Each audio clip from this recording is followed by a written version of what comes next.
Bantam Doubleday Dell Audio Publishing presents The Apocalypse Watch by Robert Ludlum.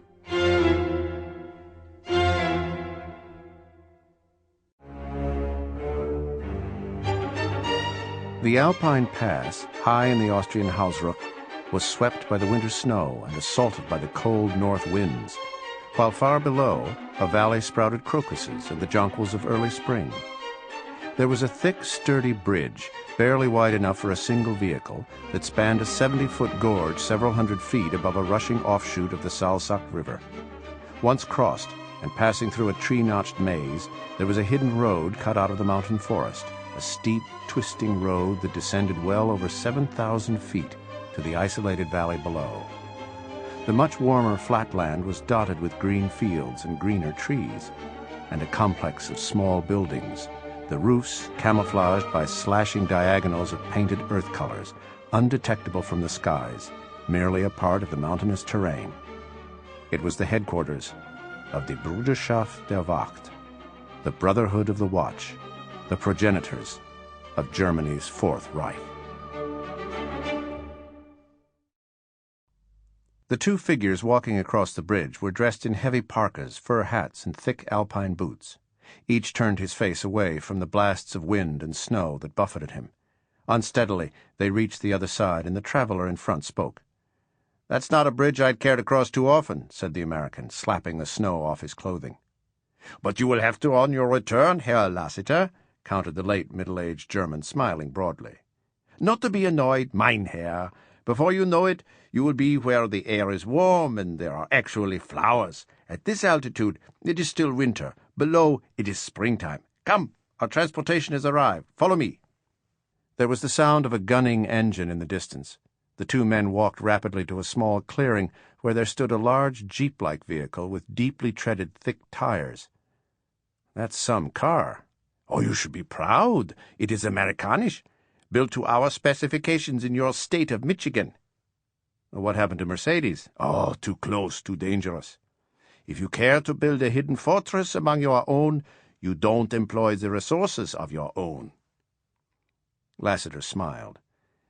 He was a shade under 6 feet, a man of middle years, his age attested to by crow's feet at the edges of his deep-set eyes. He started toward the vehicle several steps behind his companion. However, what neither his companion nor the driver of the outsized vehicle saw was that he kept reaching into his pocket, withdrawing his hand and dropping metal pellets into the snow-swept grass. He had been doing so for the past hour.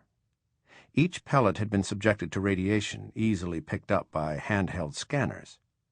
At the point where the truck had stopped, he had removed an electronic transponder from his belt and, feigning a fall, had shoved it between two rocks. The trail was now clear. The homing device of those following would reach the top of its dial at that spot, accompanied by sharp, piercing beeps. For the man called Lassiter was in a high-risk profession. He was a multilingual, deep-cover agent for American intelligence, and his name was Harry Latham. In the sacrosanct chambers of the agency, his code name was Sting. The journey down into the valley mesmerized Latham. He had climbed a few mountains with his father and his younger brother, but they were minor, undramatic New England peaks, nothing like this. Here, as their steep descent progressed, there was change, different colors, different smells, warmer breezes. Sitting alone in the back seat, he emptied his pocket of every hot pellet, preparing himself for the thorough search he anticipated. He was clean. He was also exhilarated, his excitement under control from years of experience, but his mind was on fire. It was there. He had found it. Yet as they reached ground level, even Harry Latham was astonished at what he had really found. The roughly 3 square miles of valley flatland was in reality a military base, superbly camouflaged. The roofs of the various one-story structures were painted to blend in with the surroundings, and whole sections of the fields were beneath a latticework of ropes 15 feet high, the spaces between the ropes and poles covered with stretched, translucent green screening, forming corridors. Gray motorcycles with sidecars sped through these concealed alleyways, the drivers and their passengers in uniform.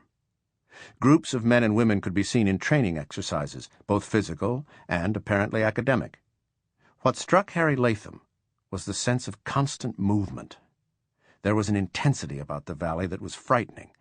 But then, so was the Bruderschaft. And this was its womb. "It is spectacular, nicht wahr, Herr Lassiter?" shouted the middle-aged German beside the driver as they reached the bottom road. "Unglaublich," agreed the American. "Fantastisch." "Oh, I forget you speak our language fluently. My heart is here. It always has been." "Oh, yes, of course," said the German, smiling with neutral eyes at Alexander Lassiter, born Harry Latham of Stockbridge, Massachusetts.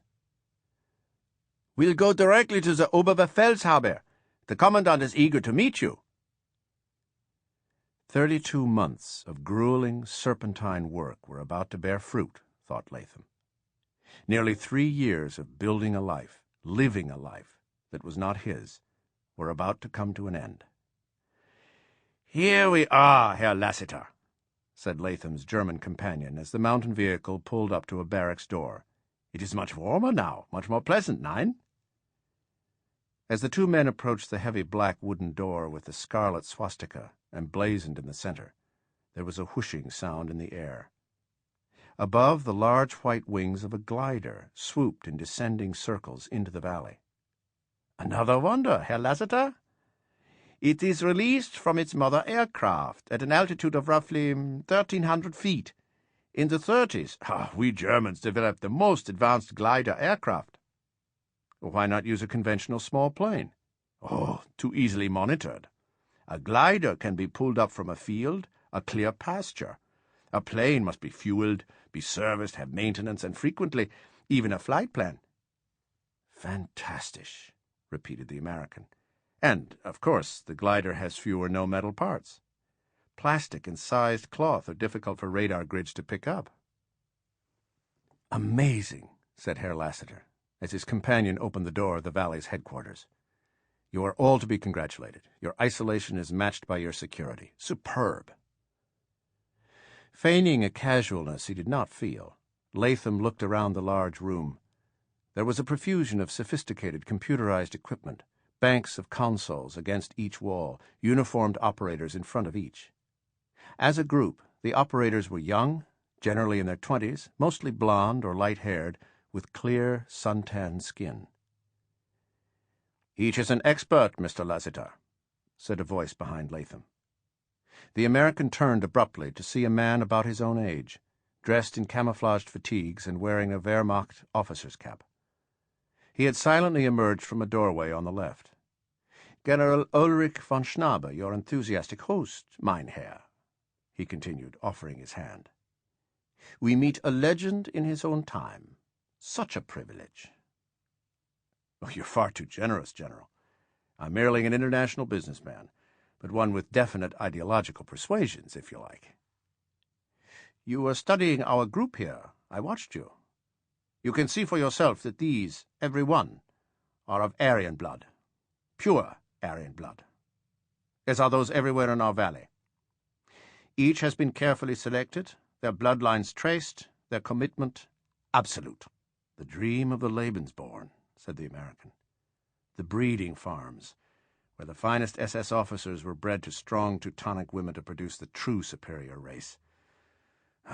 Would that the dream had come true. In large measure it has. We believe that a great many here, if not a majority, are the children of those children. We stole lists from the Red Cross in Geneva and spent years tracing down each family where the Lebensborn infants had been sent. These, and others we shall recruit throughout Europe, are the Sonnenkinder, the children of the sun, the inheritors of the Reich." It's incredible. We are reaching out everywhere, and everywhere those selected respond to us, for the circumstances are the same. Just as in the 20s, when the stranglehold of the Versailles and Locarno treaties led to the economic collapse of the Weimar Republic and the influx of undesirables throughout Germany, so has the collapse of the Berlin Wall led to chaos. We are a nation in conflagration. The low-born non-Aryans crossing Sample complete. Ready to continue?